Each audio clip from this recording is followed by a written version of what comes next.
welcome back to Project Zangetsu. So, in today's video, we're going to be doing a minor install gear shift knob, TRD gear shift knob. Unscrew,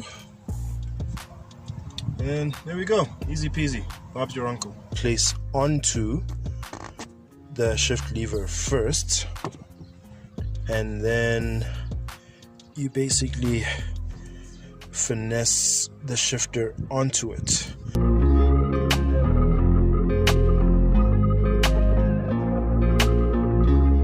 Thank you so much for watching today's install video. Stay awesome, stay chasing your dreams, take care of each other to infinity and beyond.